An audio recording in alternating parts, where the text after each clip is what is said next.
Ahoy, and welcome aboard the Afro Tales podcast.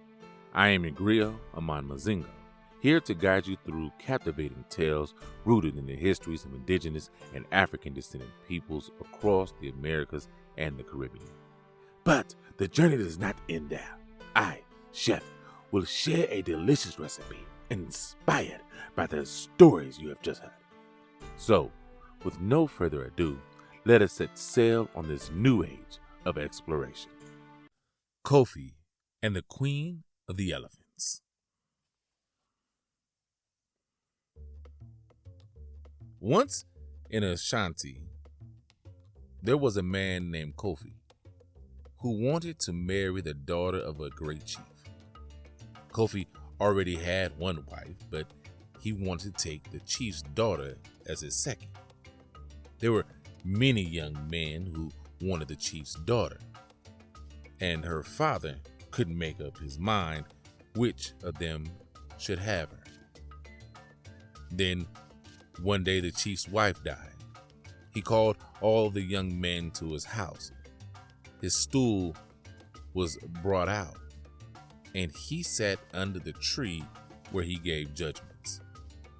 He announced that his wife was dead, and he asked the men, "What kind of a burial is fitting for the mother of the girl you wish to marry?" Many of the men were silent, for they could think of nothing to say. But one spoke up, saying, "She should be buried in a coffin of aromatic wood." Another said, "Her body should be wrapped in cloth, woven with gold." Others spoke too, each in his turn. When the chief turned his eyes to Kofi, Kofi said, "She should be buried in a coffin made of the tail of the Queen of all Elephants." The chief replied to Kofi, "Very well. I have heard. Bring me the tail of the Queen of all Elephants, and you shall have my daughter." Kofi went to his house and took his weapons from the rafters. He took his spear. He took his knife. His wife said, "Where are you going?" And Kofi replied, "I am going for the tail of the Queen of all Elephants. When I bring it back, I will get the chief's daughter for my second wife." His first wife was angry when she heard this. Kofi went away into the bush, but he didn't know where the Queen of all Elephants lived. He went this way and that, but no one could tell him what he wanted to know. Then one day, he met a sorcerer on the trail. He asked him, "Wherever will I find the Queen of all Elephants?" The sorcerer sat on the ground and made marks in the dust with his fingers. He threw cowrie shells on the ground and watched how they fell. He threw them 7 times. At last he said, "Go this way to the north, and that way to the west. Go past the town of the dead and beyond, and you will find the place of the Queen of all Elephants." Kofi thanked him and paid him with a gold ring. The sorcerer said, "Here is a juju to help you." He tied the medicine bundle on Kofi's arm above the elbow.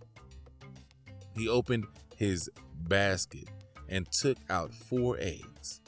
He gave them to Kofi, saying, "These eggs are powerful magic. Use them when you are in great danger." Kofi went the way he had been directed. He went this way to the north and that way to the west, and he passed the town of the dead without entering. And at last he came to the elephant village. Around the village was a fence of pointed stakes, and the gate was a watchman. Kofi asked to enter the village, but the watchman refused, saying, "Why should you enter?" "I need the tail of the Queen of the Elephants," Kofi answered.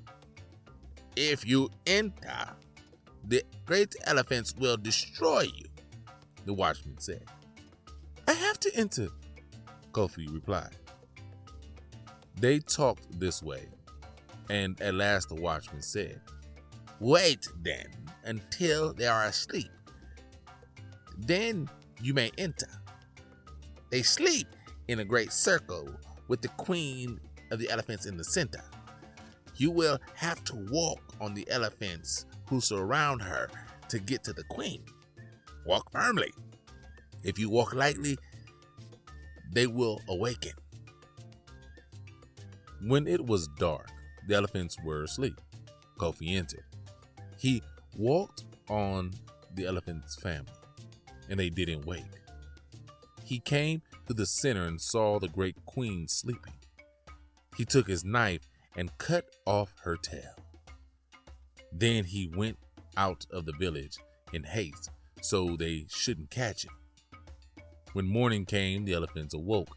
They discovered the queen's tail had been taken, and they made a great outcry. They rushed out in pursuit. They found the tracks of Kofi's feet in the grass, and they followed. They caught sight of him, and they ran swiftly. They came closer and closer. Kofi ran, carrying the great elephant tail, but the angry elephants were swifter than he. And when they were close and about to seize him, Kofi called to the juju which the sorcerer had given him, saying, "What shall I do?" And the juju replied, "Throw an egg behind you." Kofi took out one of his magic eggs and threw it on the ground. It turned into a wide and mighty river.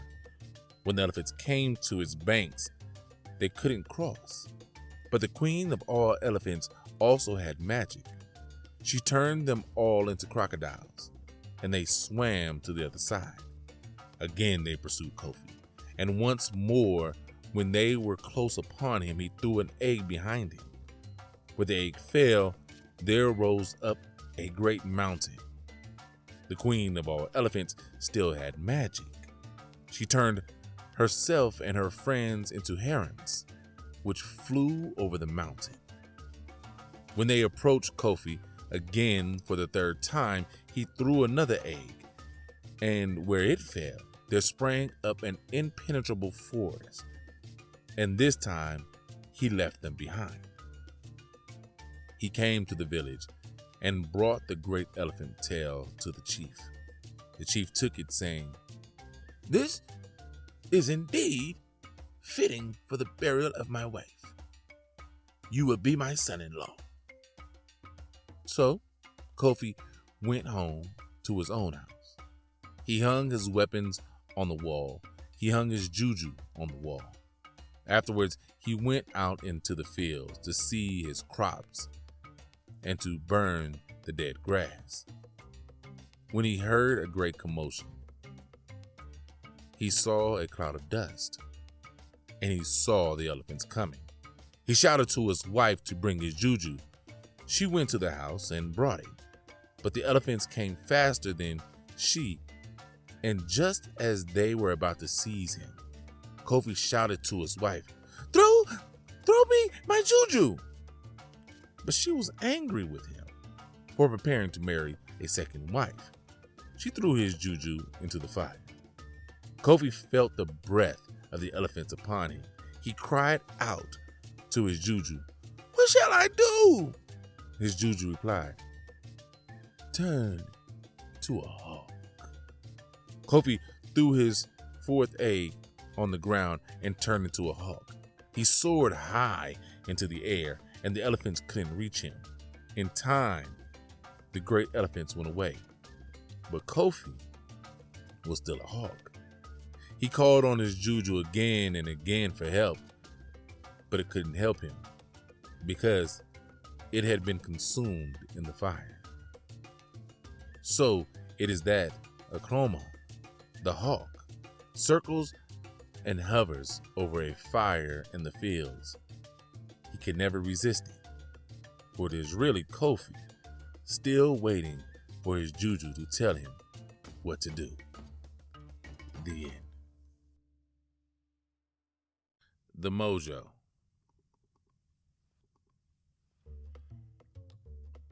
There was a time when the white man had been ahead of the colored man. In slavery times, John had got to a place where the monster whipped him all the time.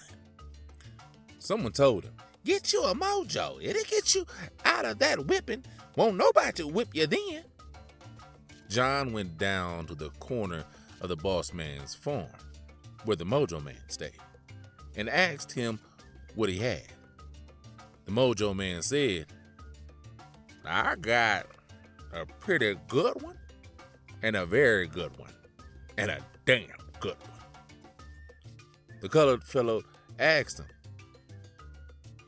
"What can the pretty good one do?" "It? I'll tell you what it can do. It can turn you to a rabbit, and it can turn you to a quail, and after that, it can turn you to a snake." So John said he'd take it. Next morning, John sleeps late. Then about 9 o'clock, the white man comes after him, calls him, "John, come on now. Get up there and go to work. Plow them potatoes, milk the cow, and when you can go back home, it's Sunday morning." John says to him, "Get on out of here from my door. Don't say nothing to me. Ain't gonna be doing nothing." Boss man says, "Don't you know who this is? It's your boss." "Yeah, I know. I'm not working for you anymore." "All right, John. Just wait till I go home. I'm coming back and whip you." White man went back and got his pistol and told his wife, "John is sassy. He won't do nothing I tell him. I'm going to whip him." He goes back to John and calls, "John, get up there." John yells out, "Go on now. Go on away from the door and quit worrying me. I told you, I ain't going to work."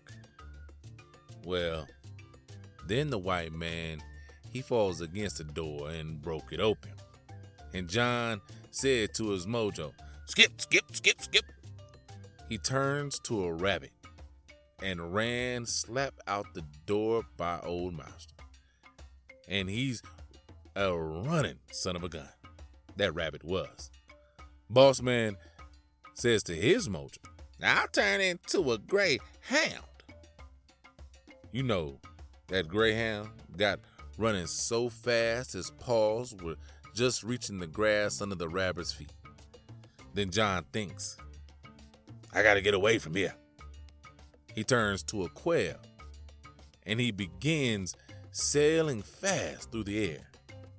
Well, he thought he was going, but boss man says, "I'll turn into a chicken hawk." That chicken hawk sails through the sky like a bullet and catches right up to the quail. Then John says, "Well, I'm going to turn into a snake." He hit the ground and begins to crawl. That old snake was naturally getting on his way, and boss man says, "I'll turn into a stick and I'll beat your ass." The end. Merisier stronger than the elephants.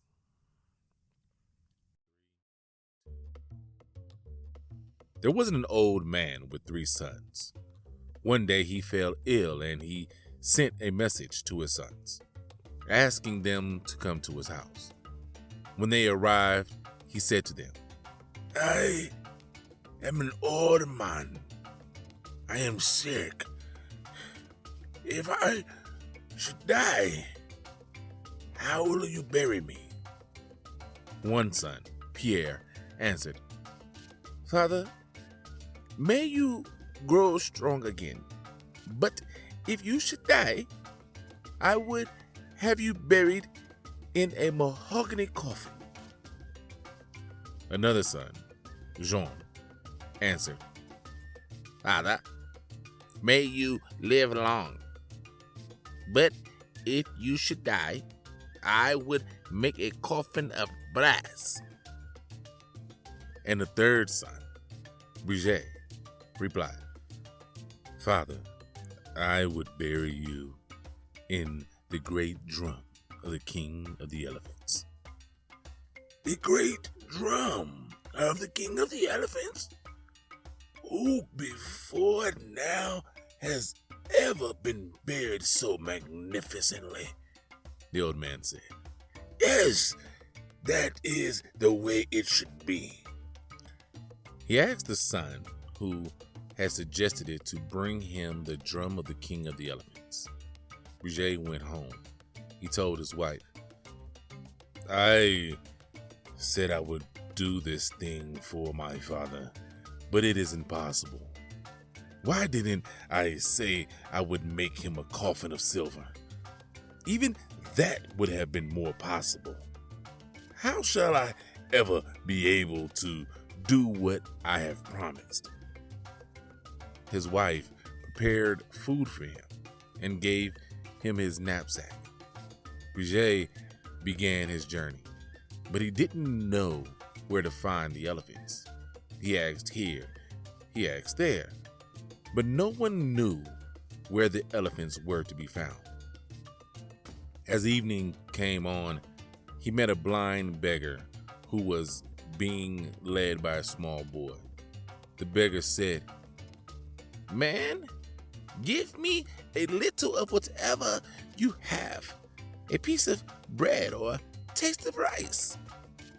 Brise took a piece of cornbread from his pocket and gave it to the beggar. "If you were not blind," he said, "I would ask you if you had ever seen the elephants." "Even men with eyes have not seen the elephants," the beggar answered. Brise went on. When it was dark, he slept in the grass by the edge of the road. When day came, he walked again, asking everywhere for information about the elephants. When the sun became hot, Brise went to sit in the shade of a large tree. There, sitting on a stone, was a crippled man with only one foot and a crutch. "Give me a little of what you have there in your knapsack," the man said. "I have great hunger in my stomach." Brise gave him a piece of cornbread. They talked.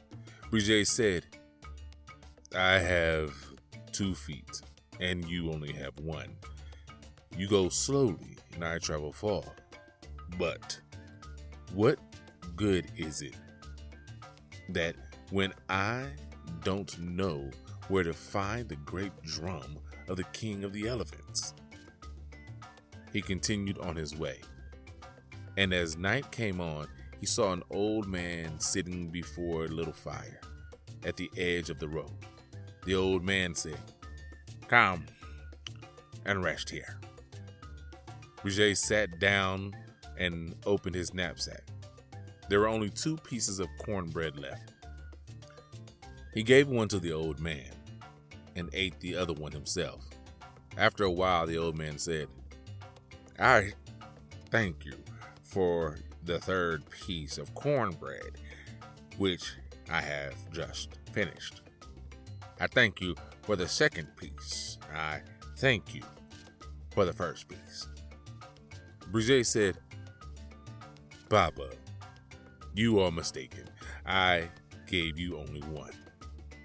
The old man said, "No, it is you that are mistaken. At noon, I was the man with one foot and a crutch, and yesterday, I was a blind beggar. My name is Merisier." Then Brise understood that the old man was a Ogun, a voodoo priest with magical powers. The old man took out his bead-covered rattle. He shook it and went into a trance and talked with the gods. At last, he put the rattle away and said, "Go that way, to the north, across the grassland. There is a great mapu tree called Mapu plus Grand Passe Tout. Wait there. The elephants come there with the drum. They dance until they are tired. Then they fall asleep. When they are asleep, take the drum. Travel fast. Here are 4 warrior nuts for protection. If you are pursued, throw a warrior nut behind you and say, 'Merisier is stronger than the elephants.'" When the day came, Brise went north across the grasslands. He came to the tree called Mapu plus Grand Passe Tout. He climbed into the tree and waited. As the sun was going down, he saw a herd of elephants coming, led by their king. They gathered around the Mapu tree. The king's drummer began to play on the great drum. The elephants began to dance. The ground shook with their stomping. The dancing went on all night. They danced until the first cocks began to crow. Then they stopped, lay down on the ground, and slept. Brise came down from the tree. He was in the middle of a large circle of elephants. He took the great drum and placed it on his head.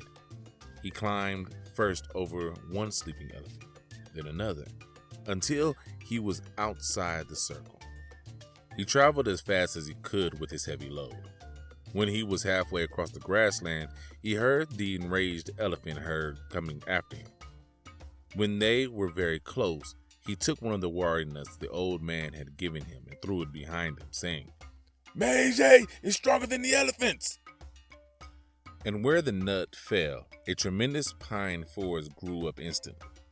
The elephants stopped running and began to work their way slowly through the trees.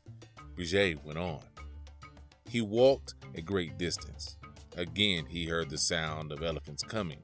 He took out another warrior nut and threw it behind him, saying, "Merisier is stronger than the elephants."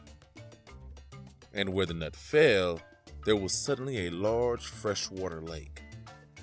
The elephants stopped at the shore. The king of the elephants commanded, "Drink up the water so that we can pass." The elephants began drinking, and slowly, very slowly, the level of the lake went down. Brise traveled far. He was almost across the grassland. He heard the elephants coming again. He threw the third warrior nut on the ground behind him, saying, "Merisier is stronger than the elephants." This time, there appeared a large salt lake. The king of the elephants commanded, "Drink it up so we can pass." The elephants began drinking. The salt made them sick, but their king commanded, "Drink! Drink!" So they continued to drink, and one by one they fell dying. Only the king of the elephants did not drink, and at last he alone of the herd was alive. Brise came out of the grassland. He followed the trails. He went to his father's house with a drum. When he arrived, his father was not dead. He was not sick. He was working with his hoe in the fields. "But the drum away, the father said. I don't need it yet. I am feeling fine. Brise took the drum to his own house. He ate and slept. When he awoke, he heard a loud noise in the courtyard. He saw the king of the elephants coming. The elephant ran straight toward the great drum and seized hold of it. Brise took the last warrior nut that the Vodun priest had given him and threw it on the ground, saying, Merisier is stronger than the elephants. Instantly, the great drum broke into small pieces, and each piece became a small drum. The king of elephants broke into many pieces, and each piece became a drummer. The drummers went everywhere, each one taking a drum with him. Thus, it is that there are drums everywhere in the country. Thus, it is that people have a proverb which says, every drum has a drummer. And thus it is also that no one has ever been buried in a drum. The end.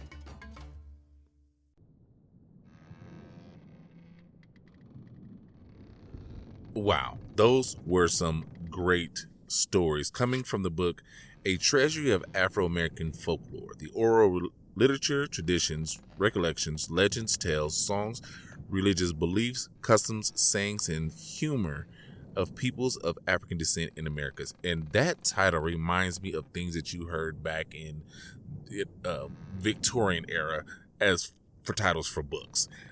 Funny thing about it is, this description of this book is literally this podcast, except that you would add indigenous Americas, indigenous people, and take out the songs, maybe customs and religious beliefs, but definitely the songs part, because I'm not singing those songs for you. All right, not like that. Like, they have whole songs in this book. So first, an insert. The last song, Kofi and the Elephant and the Queen of the Elephants, was not the title of that story. It had no title. It comes from the Ashanti people. It is the Ashanti version of the first two stories, Merisier, Stronger Than the Elephants, and the Mojo. Insert in this is that the theme of the Haitian tale and the U.S. Negro variant, this is coming from this book, this is just the book, okay? The magic flight is familiar to the folklore of many peoples. The Haitian variant and the following one from Ghana have an additional element in common. They both feature the Queen of the Elephants, or in the Haitian version, the King of the Elephants, and the quest for a coffin. In the U.S. version, the demon antagonist pursuer is the white boss man, and in place of the more usual quest, we have the master-slave conflict as the motivating force. Okay? That's what the book says, right? And that's what we heard. Now, for my analysis in these.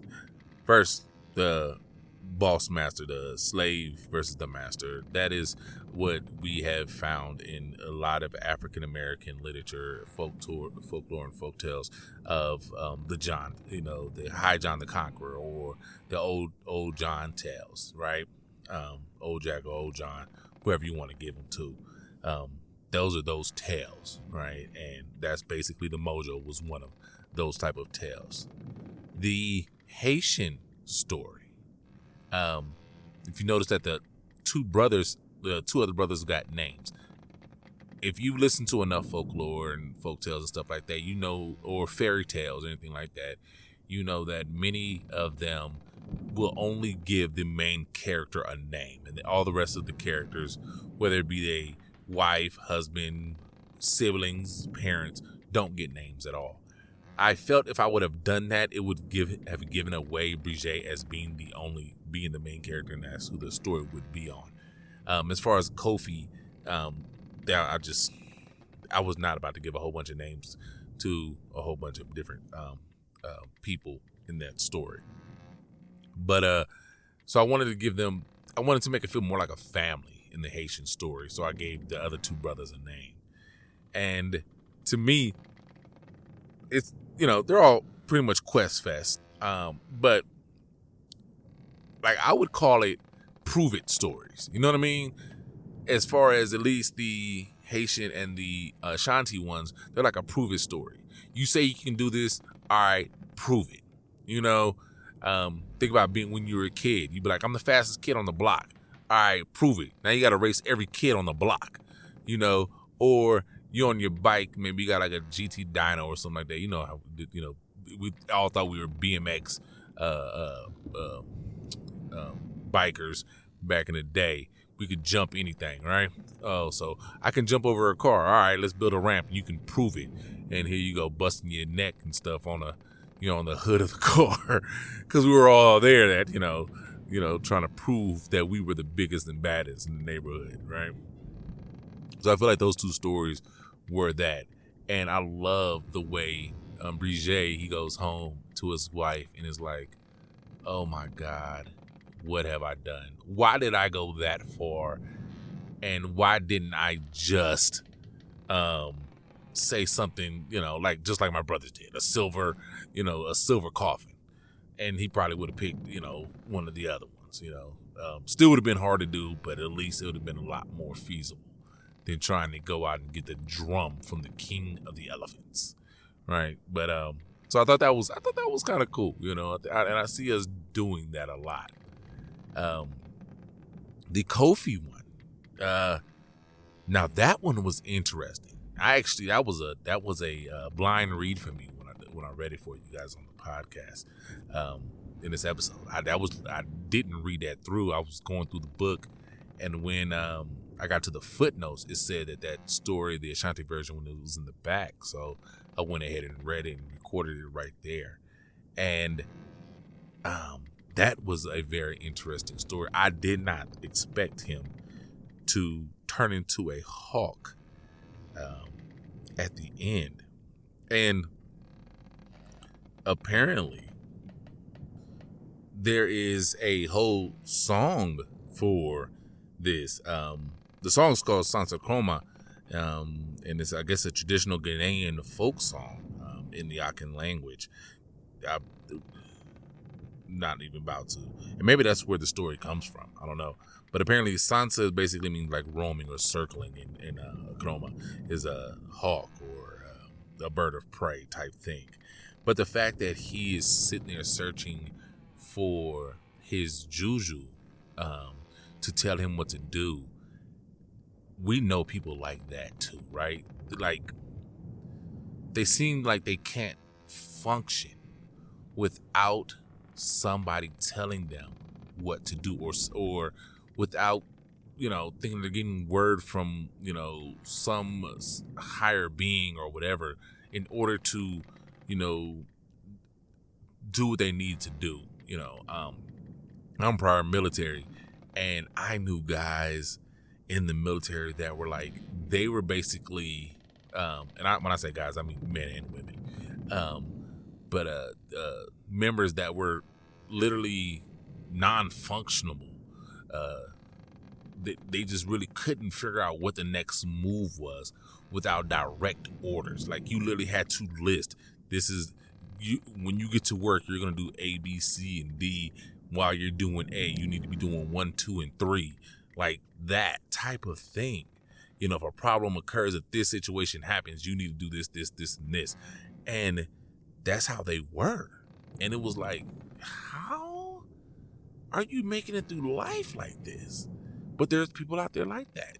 There's people in religions like that, in everyday life like that. There's people like, unless my mom tells me or my dad tells me, I don't know what to do next, or, and they get relationships, like, and they have to be told from their significant other that, this is what you need to do next, babe, do this now. And there are people like that. And where some people may think that came from a type of manipulation that they had, apparently some people just are like that, and that's amazing. And the fact that when you see a hawk or a bird of prey circling a fire, you can think of Kofi and him becoming that bird searching for his juju to tell him what to do. And let me say this. I am not mad at his wife for what she did. Because he didn't even talk, like from the story, he didn't even talk to his wife about getting another wife. Like, bruh, if you're going to do that, at bare minimum, let your wife know what's going on beforehand. Let her know, like, hey, what you think about, us getting somebody else involved in this whole little situation we got going here? She can help out with A, B, C, and D. It'll bring this kind of dynamic to the family. You are still number one, baby. Don't think that you are never number one. You will always be number one. She is number two, It's because in a lot of cultures, as long as you can take care of multiple wives, you're good to go, Polygamy is normal in many cultures around the world. Before anybody gets on, oh my God, that is so sinful. No, polygamy is a normal thing in most cultures around the world. It is even normal in your holy text, whatever it may be. If you read it, pretty sure you're gonna find some man in your holy text that had more than one wife. Just saying, it is normal. Okay, but yeah. With all that being said, these were some great stories. This was a very long episode, so if you skipped this part, I can understand and got straight to the recipe. This is a long episode. So with that, go see Chef. I'm sure he has a wonderful Haitian recipe for you. Probably something quick, so that But I don't know. We'll see what he does. All right. Until next time. Thank you for coming on this voyage with me and listening to these stories. And as always, my friends out there in the world, have a blessed day.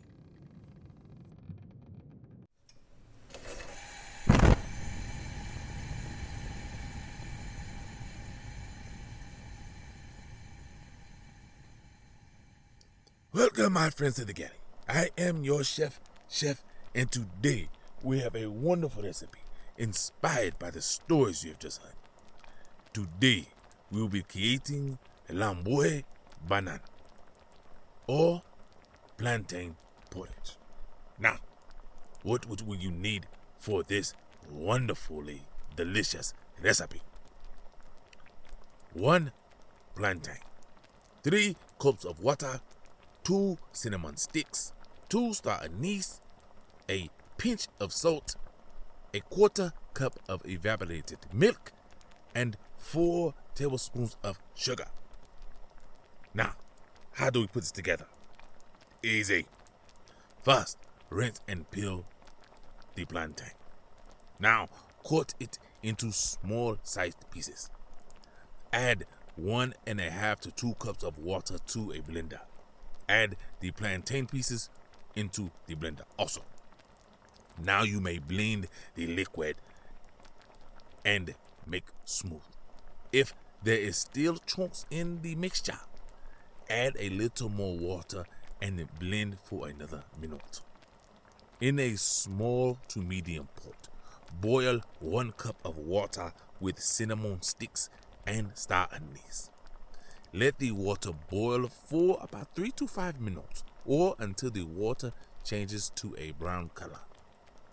Add the plantain liquid to the pot and stir continuously on medium heat. As you stir, the porridge will reduce and thicken. Once it starts to boil, add your milk and a pinch of salt. Continue to stir. Then add your sweetener of choice, brown sugar, granulated sugar, or honey. Reduce the heat to low and let cook for a few more minutes. Now you may serve it hot with bread. And that is it, my friends. Now go. Do what you do. Make this recipe yours. And until I have another wonderful recipe for you, please remember the men of the story and their journeys and their protections against evil. Until next time, my friends, as always, enjoy.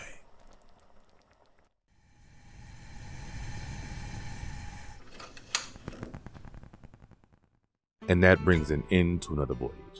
May these tales inspire, connect, and nourish your soul, just as Chef's dish fills your belly. Until next time, keep exploring, learning, and sharing the ancestors' stories. Fair winds and following seas.